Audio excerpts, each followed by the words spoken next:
Hello guys, ఈరోజైతే మేము chicken popcorn అయితే చేస్తున్నామన్నమాట. సో కేఎఫ్‌సి స్టైల్‌లో చూసారు కదా. దానికోసం నేను హాఫ్ కేజీ చికెన్‌లో అయితే కొద్దిగా నిమ్మకాయ అయితే పిండేసాను. అలాగే అందులో కారం అండ్ ఉప్పు మన టేస్ట్‌కి సరిపడినంత అయితే వేసుకోవాలి.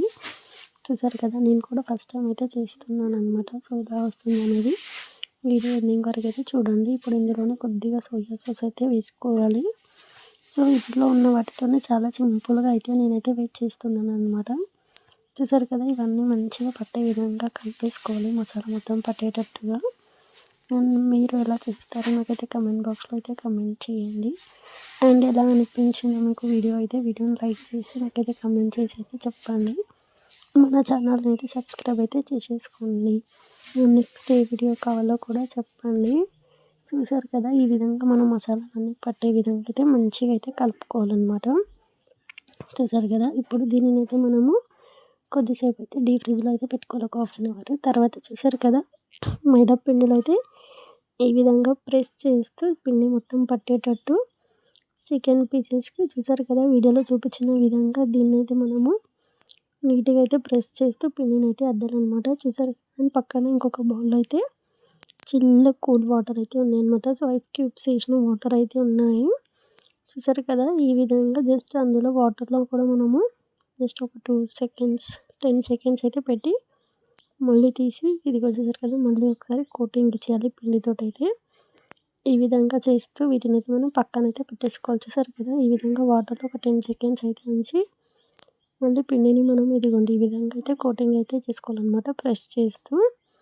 సో మనకి ఇలా కార్న్‌ఫ్లేక్స్ లాగా రావాలంటే ఈ విధంగా అన్నీ అయితే మనము వీడియోలో చూపించిన విధంగా అయితే వీటిని అయితే తయారు చేసి అయితే పెట్టేసుకోవాలి.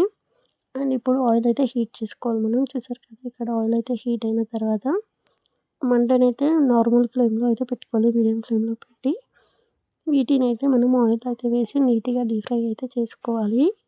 చూసారు కదా, మంచి క్రిస్పీగా మంచి గోల్డెన్ కలర్ వచ్చేంత వరకు మనం వీటిని అయితే ఫ్రై అయితే చేసుకోవాలన్నమాట.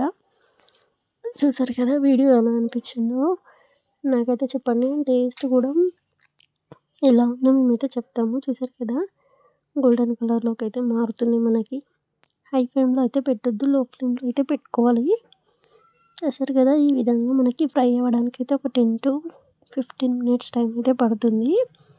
పర్లేదు, మనమైతే మంచిగా వీటిని ఈ విధంగా నెమ్మదిగా అయితే ఫ్రై చేసుకుంటే లోపటి వరకు చాలా క్రిస్పీగా అండ్ టేస్ట్ కూడా మంచిగా అయితే వస్తుంది మనకి. చూసారు కదా, ఈ విధంగా మనము అన్నిటిని మిగతా వాటిని కూడా ఫ్రై అయితే చేసేసుకోవాలి. చూసారు కదా, మేమైతే ఈ విధంగా నీట్గా అయితే ఫ్రై చేసేసుకున్నాము. అండ్ చూసారు కదా, సేమ్ ఇదే ప్రాసెస్లో మీరు కూడా చేయండి. ఎలా అనిపించిందో నాకైతే చెప్పండి. చూసారు కదా, మేమైతే ఈ విధంగా ఇలా మనము ప్రతి ఒక్కటి అన్నీ అయితే ఫ్రై చేసుకోవాలి.